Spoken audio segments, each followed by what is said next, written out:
sejarah Unyang kita ini. Nah, Tuan Sufi, saya pikir ini eh, keberkahan kita semua. Ada zuriat kita yang betul-betul ya serius fokus untuk mendalami lagi sejarah Unyang Sehatullah Rokan ini. Mudah-mudahan kita mendoakan kepada Tuan Sufi dan kita semua diberikan kemudahan, ya, diberikan barokah oleh Allah dalam rangka mempelajari dan juga menyusun sejarah-sejarah Unyang lebih detail lagi. Ini sangat bermanfaat bagi kita semua. Ini saja barangkali sepatah dua kata dari kami. Mohon maaf saya atas segala kurangan. Akhirul kalam. Bila taufiq wal hidayah. Assalamualaikum warahmatullahi wabarakatuh. Bismillahirrahmanirrahim. Tuan dan Puan boleh buka halaman 27. Bismillahirrahmanirrahim. Pada tahun itu juga, ini tentang Tuan Guru ke Malaysia. Judulnya ke Malaysia. Pada tahun itu juga, tahun 1277 Hijriah atau bertepatan 1861 Masehi, di samping berniaga, Tuan Guru juga berguru kepada Syekh Haji Muhammad Yusuf asal Minangkabau. Tuan Syekh Haji Muhammad Yusuf ini belakangan menjadi mufti di Langkat dan lebih terkenal dengan panggilan Tu Ongku. Ia sama dengan Syekh Abdul Wahab dipandang orang terhormat dan beliau meninggal di Tanjung Pura dimakamkan di samping Masjid Azizi. Kurang lebih 2 tahun kemudian, yaitu pada tahun 1279 Hijriah bertepatan pada tahun 1863 Masehi, Tuan Guru mengajukan permohonan kepada gurunya untuk diizinkan berangkat ke Tanah Suci Mekah untuk melanjutkan pelajaran. Permintaan ini pun dikabulkan oleh gurunya dan dalam perjalanan Tuan Guru Syekh Abdul Wahab ditemani oleh Haji Bahauddin. Mula-mula mereka berangkat ke Singapura. Pada waktu itu di kota itu terdapat seorang syekh yang keramat bernama Habib Nuh. Makamnya di Tanjung Pagar. Banyak hal-hal yang tak masuk akal dan ganjil terjadi pada diri Habib ini. Di antaranya, apabila dimasukinya sebuah kedai, tiada berapa lama kemudian pemilik toko dan kedai itu akan menjadi orang kaya raya. Jika ia meminta uang kepada seseorang, permintaan itu dipenuhi, maka orang itu tak lama kemudian akan beroleh keuntungan besar. Dan jika orang memberinya sejumlah uang, maka kadang-kadang diterimanya dan kadang pula dibuangnya ke laut. Banyak juga kejadian ajaib pada diri Habib ini dan tidak dapat diungkapkan di sini satu persatu. Maka setibanya di kota ini, Fakih Muhammad atau Tuan Guru pun berziarah pula dengan Habib Nuh. Terlebih dahulu memberi salam. Setelah menjawab salam, Habib Nuh pun mencium tangan, bahu, dan seluruh tubuh Tuan Guru. Hal yang mana yang belum pernah dilakukan terhadap orang lain, seraya mengatakan, Barakallah, Barakallah, semoga Allah memberkahimu. Sikap ini mengherankan orang-orang banyak, sehingga pedagang dari Sungai Ujung yang menyertai Fakih Muhammad atau Tuan Guru Syekh Abdul Wahab bersedekah kepadanya, tetapi Habib Nuh menolak, tidak mau menerimanya. Setelah beberapa hari di situ, barulah Haji Bahauddin dan Fakih Muhammad atau Tuan Guru Syekh Abdul Wahab meninggalkan Singapura menuju Jeddah dengan kapal. Menurut sejarah, pelayaran dengan kapal baru ada di Singapura pada tahun 1280 Hijriah, bernama Sri Jeddah. Dan bangkai kapal itu terdapat di tepi laut Tanjung Pagar, Singapura. Ketika Haji Bakri, putera Syekh Abdul Wahab Rokan, mengadakan kunjungan persahabatan ke Singapura dan menziarahi Habib pada tahun 1307 Hijriah, ia masih lagi melihat bangkai kapal Sri Jeddah itu. Mungkin sekian pembacaan yang bisa saya bacakan. Untuk selanjutnya kami mintakan kepada abang kami Tuan Haji Sufi Amri untuk mensyarahkan. Waktu dan tempat dipersilakan. Bismillahirrahmanirrahim. Assalamualaikum alaina jami'an wa rahmatuhu wa barakatuh. Waalaikumsalam. Alhamdulillah. Salatu wassalamu ala sayyidi khalqillah wa ala alihi wa sahbihi wa man walah. Rabbi syrah li sadri wa yassir li amri wahlul 'uqdatan min lisani yafqahu qawli. Hadratal mukarramin wa fi muqaddimatihim ustadi wa syekhuna al-allamah ad-da'iyah al-masyhur Al-Syekh Profesor Dr. Haji Abdul Somad LCMA Hafizahullah yang pada saat ini meluangkan waktunya berkenan hadir di majelis kita yang sederhana ini, dan kita sangat bersyukur kepada Allah atas kehadiran beliau. Nantinya akan memberikan pencerahan-pencerahan sejarah, manaqib, dan juga motivasi untuk kita untuk lebih apresiasi, untuk lebih peduli terhadap sejarah seorang waliullah ini sebagai muhibbin beliau. Eh, Kemudian orang tua kami dan para hadirin sekalian, saya akan meringkas waktu saya ini dan nanti akan kita berikan juga kepada Tuan Syekh Abdul Somad. Poin yang pertama tadi sudah dibacakan oleh MC, adik kami, Tuan Muhammad Heri Hidayat, bahwa pada tahun itu juga, yaitu 1277 Hijriah. Ya, buku ini buku tulisan dari Syekh Ahmad Fuad Said. Fuad Said adalah putra dari Faqih Tuah. Faqih Tuah adalah putra dari Syekh Abdul Wahab Rokan Al-Khali Naqsyabandi. Dalam tulisan ini beliau mengatakan 1277 atau 1861 Masehi berniaganya di Negeri Sembilan. Ini berdasarkan tulisan beliau. Tapi berdasarkan yang kami dapati, berdasarkan manuskrip pertama mengenai Tuan Guru Syekh Abdullah Brokan, jadi sebelum ada buku Ahmad Fuad Said, itu sudah ada buku yang lain. Buku Manaqib Syekh Abdullah Brokan yang ditulis oleh putra tertua beliau. Ya, kalau tak tertua dianggap yang paling al-awail. Ya, karena beliau ini adalah adik dari Syekh Haji Yahya, namanya Tuan Syekh Haji Bakri. Ini manuskrip belum pernah diekspos, belum pernah ditahqiq, belum pernah juga diterbitkan. Ya, masih berbentuk manuskrip. Dan Haji Ahmad Fuad Said banyak mengambil informasi dari manuskrip ini. Di sana beliau mengisyaratkan bahwa ya, Tuan Guru Syekh Abdul Wahab itu ketika ke Negeri Sembilan bukan pada tahun ini, ya, tapi pada tahun sebelumnya. Walaupun tidak secara eksplisit. Ya, tapi yang namanya sejarah itu kalau kita baca runut, kita akan tahu antara satu tahun itu saling berkaitan. Tidak mungkin jauh. Nah, jadi berdasarkan ini yang kami teliti, bukan pada tahun ini. Ini menurut hasil terbaru ya. Tapi di sini disebutkan 1861. Sebenarnya sebelum itu lagi. Ya, sudah ke Negeri Sembilan beliau untuk bertemu, berguru, sekaligus berniaga, dan bertemu kepada Syekh Haji Muhammad Yusuf asal Minangkabau. Orang Minangkabau ya, yang menjadi mufti Langkat nantinya dipanggil oleh Sultan Langkat untuk menjadi mufti Langkat, namun asalnya dari Minangkabau dan berkiprah di Negeri Sembilan atau di Sungai Ujung Simujung ya.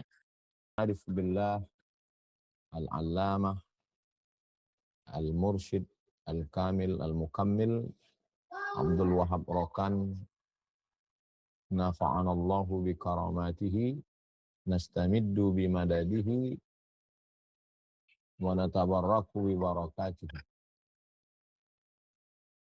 Kemudian kepada para muhibbin yang mengikuti program kita pada malam hari ini, saya tuliskan dalam 9 poin. Poin yang pertama, orang biasanya tidak mau menulis sejarah karena jarak yang jauh.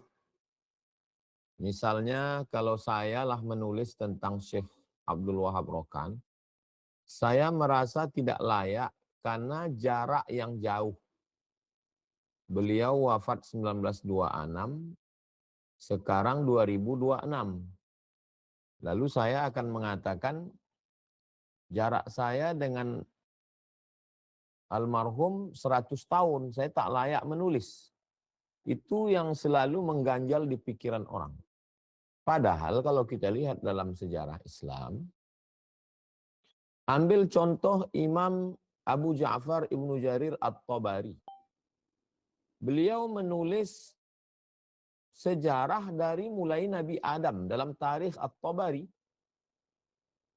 Artinya jarak beliau dengan Nabi Ibrahim, kalau Nabi Ibrahim itu 1800 tahun sebelum Masehi, kemudian Imam Ibnu Jarir At-Tabari itu abad ketiga, berarti 571 tambah 3 lebih kurang abad ke-9 Masehi. 9 tambah 1800.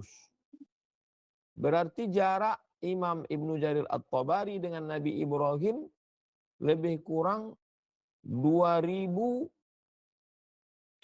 tahun. Dan jangan peneliti itu merasa, wah saya tidak layak meneliti Syekh Karena saya tidak ada hubungan nasab misalnya.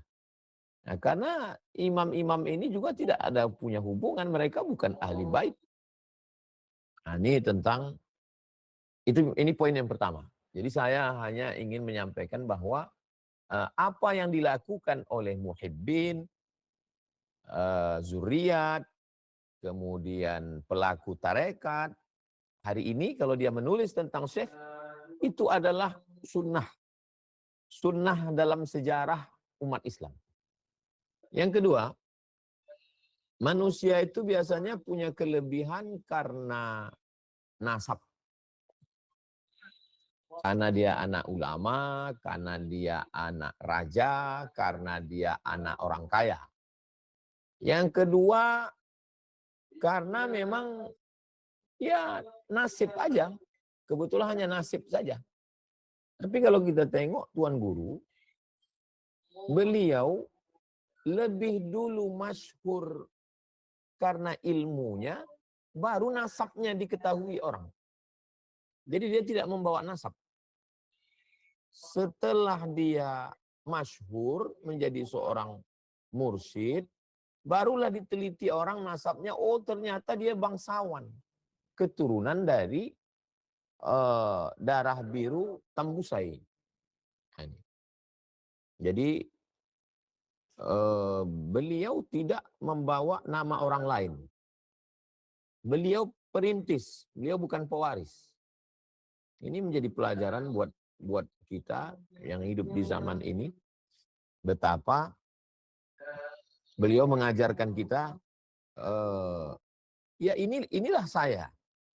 Inilah saya seorang manusia, seorang hamba Allah, seorang umat Nabi Muhammad Sallallahu Alaihi Wasallam. Kemudian yang ketiga, orang besar itu tidak dibesarkan oleh orang lain. Orang besar itu adalah orang yang mampu membesarkan orang lain. Nah, jadi Tuan Guru ini dia tidak dibesarkan orang lain.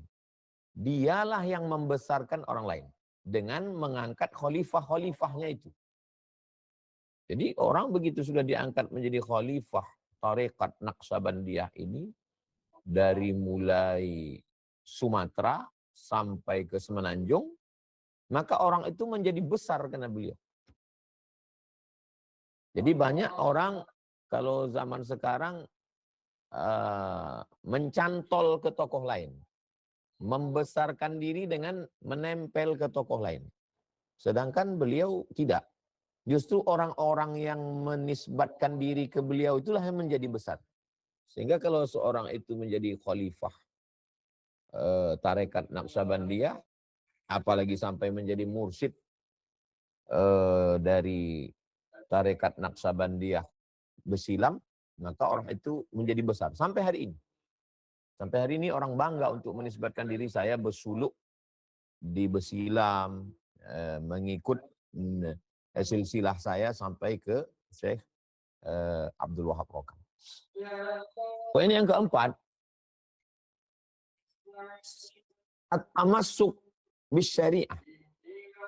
Ini menjadi perhatian saya karena sekarang ini banyak sekali kajian-kajian makrifat, kajian-kajian hakikat yang dijual di internet karena hanya ingin menjadi viral, karena hanya ingin mencari follower, viewer, ngaji yang gharib-gharib. Jadi sepengetahuan saya, sejak dari dulu sampailah sekarang, belum pernah saya mendengar ada mursyid atau khalifah atau pengamal tarekat Naqsabandiyah yang silsilahnya ke Tuan Guru ini yang menyalah. Kalau bahasa kampung kita agak menyalah kaji dia ini. Belum pernah saya dengar. Ada orang kalau satu daerah, orang akan mengatakan, ini oknum misalnya. Oknum pun tidak. Nah, itu. Saya banyak menonton, mendengar, membaca. Itu menunjukkan bahwa aliran yang beliau ajarkan ini terjaga, terpelihara. Saya masuk ke Rokan Hulu, Rokan Hilir, kemudian di Kabupaten Asahan, di Labuhan Batu, Labusel, Labura. Banyak saya mengenal orang-orang tarekat. Ada beberapa yang lari dari syariat, tapi aliran ini berpegang teguh kepada syariat. Lalu kemudian yang kelima, berpegang kepada kitab-kitab induk. Misalnya Ahlus Sunnah menurut Kiai Hasyim Asy'ari, akidahnya Asy'ari, fikihnya Muhammad bin Idris Asy-Syafi'i, tasawufnya Imam Abu Hamid Al-Ghazali. Nah, Tuan Guru ini kitab-kitab yang dipakai itu misalnya dalam bidang fikih, Matan Takrib, syarahnya Fathul Qarib. Kemudian dalam bidang akhlak, Sayyirus Salikin, Ihya Ulumuddin, Sayyirus Salikin, Syekh Abdul Somad Al-Fulimbani, Ihya Ulumuddin, Imam Abu Hamid Al-Ghazali. Kemudian tafsirnya, tafsir Imam Jalaluddin Al-Mahalli, Imam Jalaluddin As-Suyuti. Jadi ada juga beberapa orang kalau sudah mengkaji masalah tarekat, hakikat, makrifat, mengecilkan syariat. Kami tidak lagi mengambil ilmu ini dari buku. Kami tidak lagi mengambil ilmu ini dari kertas. Kami mengambil ini dari zauk. Kami mengambil ini dari kasyaf. Nah, jadi beliau tidak mengajarkan itu. Beliau mengajarkan bahwa proses orang untuk sampai kepada sufi, dia mesti faqih. Dia mesti mengerti ajaran agama ini dengan mengaji kitab. Nah, dan alhamdulillah sampai hari ini terjaga mengkaji kitab ini di Besilam. Kalau kita lihat di internet online, saya selalu dapat kajian online Tuan Guru Syekh Dr. Zikmal Fuad yang selalu di-share oleh Ustadz kakak kelas saya di Darul Arafah, Ustadz Sabar, Dr. Sabarudin. Lalu kemudian yang keenam, bagaimanapun juga tidak bisa dilepaskan tasawuf ini dari karomah. Tentang masalah karomah ini, ada orang yang terlampau hanyut dalam karomah. Sehingga dalam pengajiannya karomah saja. Sampai-sampai karomah ini, Ahmad, waktu itu beliau membuat kajian menyatukan semua mursyid-mursyidin se-Kabupaten Rokan Hulu. Nah, disitulah saya mencongkel-congkel cerita itu. Bagaimana tentang Tuan Guru? Nah, mereka berceritalah tentang karomah-karomah Tuan Guru. Nah, karena ada mursyid itu bertanya ke saya, tahu Ustadz gambar Syekh Abdul Wahab Rokan? Saya bilang tahu. Kenapa dia pakai topi sungkup? Kata dia sungkup istilah dia. Ya, saya bilang memang begitu biasanya orang tarekat, biar supaya matanya tidak melihat ke sana kemari. Mereka kalau tuajuh kan memang bertutup, saya bilang. Kemudian dia tersenyum, bukan begitu Ustadz, katanya. Karena kalau Ustadz pergi, lalu kemudian Ustadz kepanasan, Ustadz kan berlindung di bawah pokok kayu. Iya, saya bilang. Saya kalau kepanasan, saya berlindung di bawah pokok kayu. Ustadz izin tak sama orang yang punya pokok kayu? Diam saya. Karena bagi saya tak perlu minta izin ke sama yang punya pokok kayu. Karena minta izin pun kita mungkin dia akan anggap aneh. Kata dia, berapa banyak lindung lalu di pokok kayu. Ustadz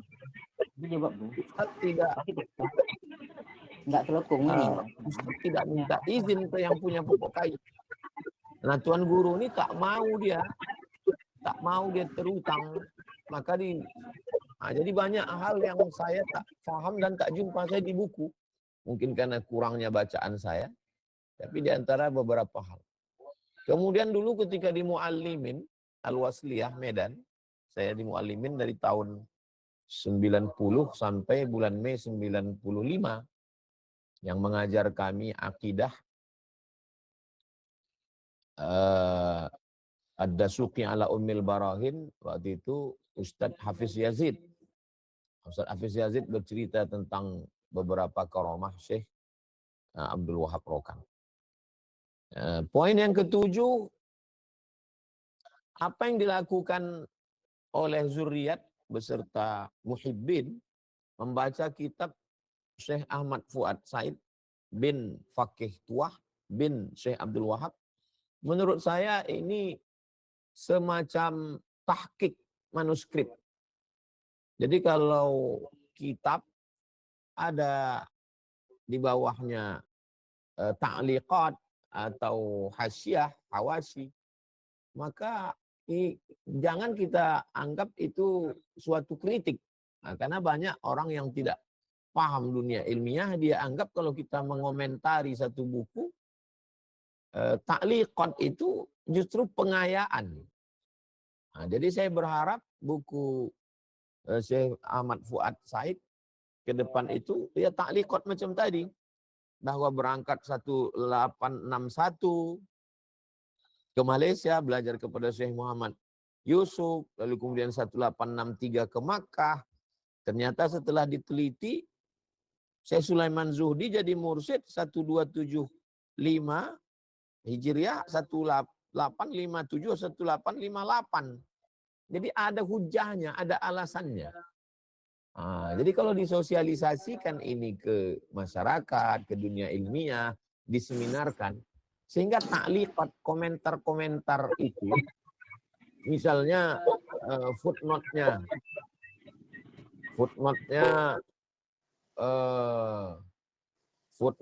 nanti misalnya siapa itu, karena footnote itu kan menjelaskan tentang nama daerah, istilah-istilah tasawuf, penjelasan tentang tahun-tahun.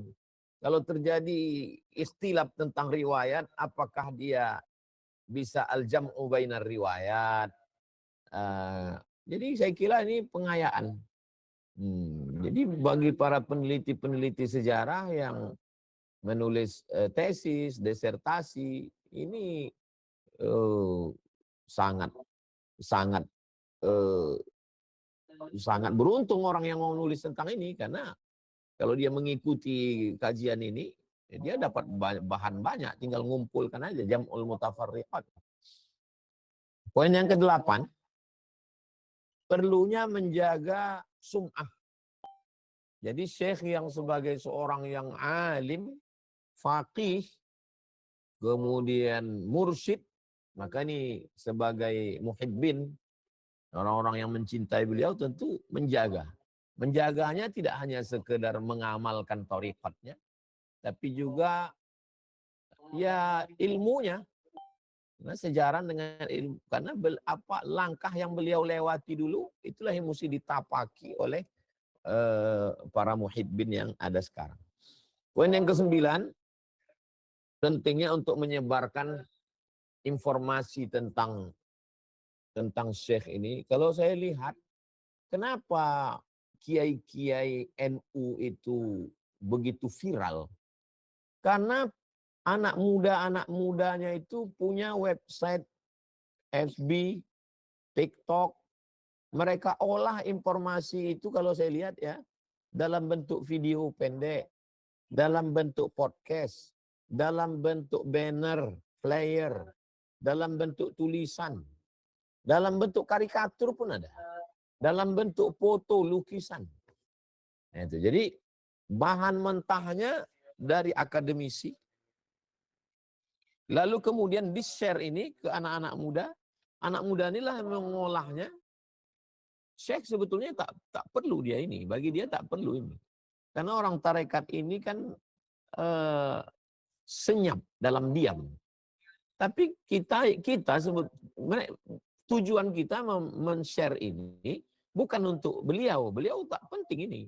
Untuk menyelamatkan anak zaman ini, itu sebetulnya. Untuk menyelamatkan anak zaman ini supaya mereka terselamatkan dengan adanya tokoh, adanya idola. Karena untuk menghancurkan suatu bangsa itu mesti dicabut dari sejarahnya. Karena orang yang punya ikatan sejarah yang kuat, sebagai orang Langkat, dia mesti mengerti tentang Kesultanan Langkat, bagaimana raja-raja Melayu Islam dulu, bagaimana ulama-ulamanya. Orang Inggris begitu hebatnya menjaga sampai masa Ratu Elizabeth, dari Elizabeth sampai ke Richard. Orang Belanda begitu hebatnya menjaga kerajaan mereka. Padahal mereka inilah sarang demokrasi itu. Nah, itu. Saya ingin mengatakan bahwa dengan berdemokrasi bukan berarti kita lepas dari sejarah. Bukan berarti kita lepas dari sejarah kita. Karena sejak 1945-46 revolusi sosial, ini sekarang orang-orang Melayu, Langkat, Deli, Siak, itu kan sudah masuk generasi ketiga. Jadi kalau 1946, zaman atuk saya, karena zaman mak ayah saya pun udah 1952, 50-an. Zaman saya, jadi udah 3 generasi putus, hilang. Hilang 3 generasi. Jadi untuk membangkit batang terendam ini memang perlu energi. Nah, makanya nanti saya berharap ketika buku itu jadi, takliqat komentar-komentarnya itu ya tentang tempat, apa itu Langkat, kerajaan Langkat, Kesultanan Langkat, raja-rajanya, sultan-sultannya, istilah-istilah Melayu. Oh, jadi buku itu mungkin bisa berjilid-jilid karena takliqatnya yang begitu panjang. Tapi untuk zaman sekarang tidak jadi masalah. Bagi orang yang mau baca disediakan PDF. Yang mau baca kertas ada edisi cetak buku. Yang nggak mau ya disediakan seperti pembacaan kitab-kitab hadis sekarang. Sekarang orang yang nggak punya waktu untuk membaca, dia tinggal dengarkan aja hadis dalam bentuk suara sambil nyetir, sambil bawa motor dia bisa dengar. Nah itu. Nah, jadi begitu juga dengan buku sejarah ini nanti, begitu jadi ada edisi PDF, ada edisi buku, ada edisi flyer, ada edisi suara. Jadi bagi orang yang tak sempat membaca, dia tinggal mendengar suara. Sehingga informasi ini akan sampai. Dan kalau saya perhatikan, setelah 100 tahun Tuan Guru meninggal, keturunannya tidak tenggelam dari ilmu pengetahuan. Ada Tuan Guru, Zikmal, doktor, alim, da'i, dosen. Gitu. Kemudian Syekh Sufi Amri, yang memang bidang beliau ini tentang masalah, ini kan bidang orang tahqiq maktub ini. Tentang masalah tahun, tentang masalah kehidupan tokoh, tentang masalah apakah sezaman atau tidak sezaman, muasarah. Jadi ilmu hadis inilah yang sedang dipakaikan ke biografi. Maka saya melihat ini suatu pengayaan dan ini salah satu karomah Tuan Guru.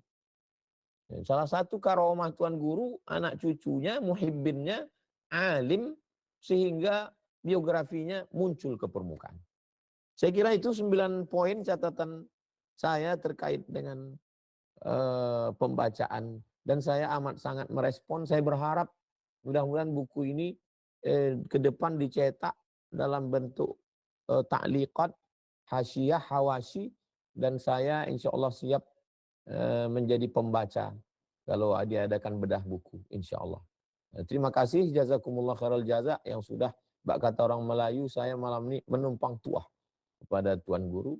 Mudah-mudahan kita semua mendapatkan barokahnya.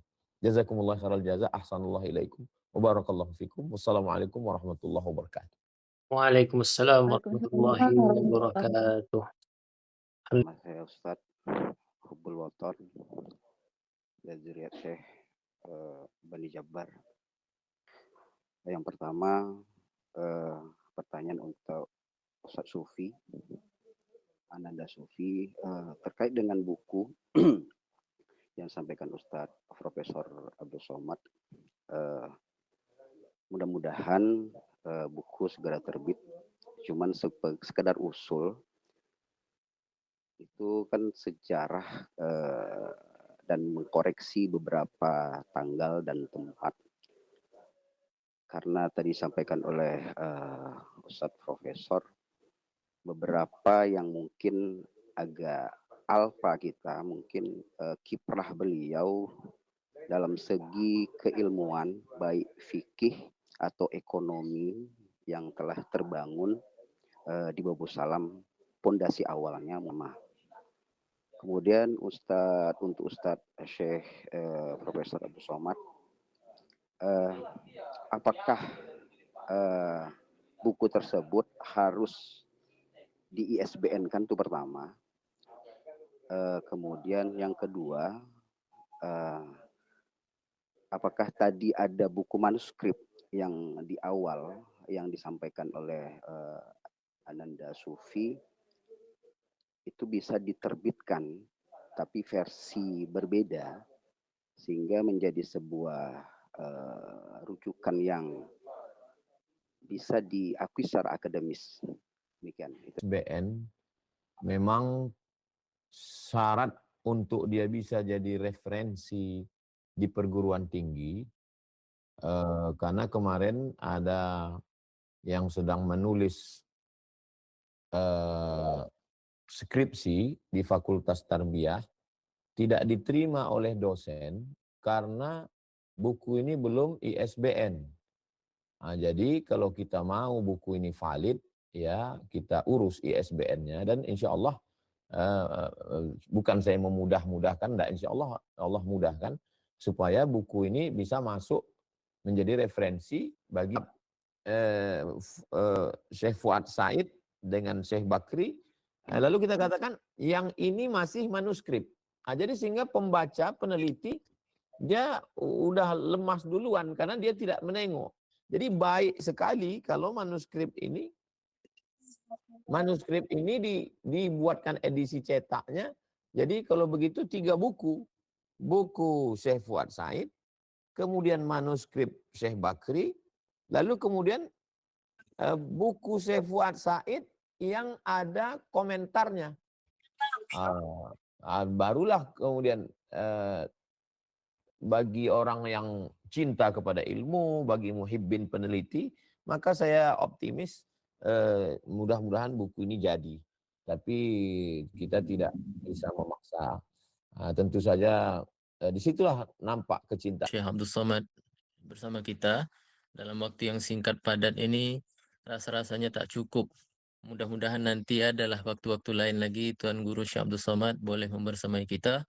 Saya ingin sampaikan Tuan Syekh Abdul Somad bahwa tadi ada namanya Bapak Zulfan. Bapak Zulfan Effendi ini darahnya darah biru kalau dari keturunan. Sebab Tuan Syekh Abdul Habrokan menikah dengan adik dari Sultan Zainal Abidin, Tembusai. Melahir anak namanya Tuan Syekh Nasruddin Abdul Qahar. Abdul Qahar anak Syekh Abdul Wahab. Nah, Tuan Zulfan ini cicit dari Abdul Qahar. Jadi ada masih hubungan dengan darah Tembusai dan Kesultanan Tembusai. Masya Allah. Juga saya ucapkan terima kasih banyak atas semuanya.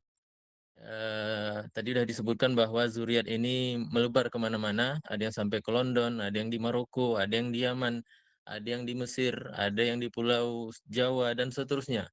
Jadi ada di Malaysia juga, Malaysia lagi lebih banyak.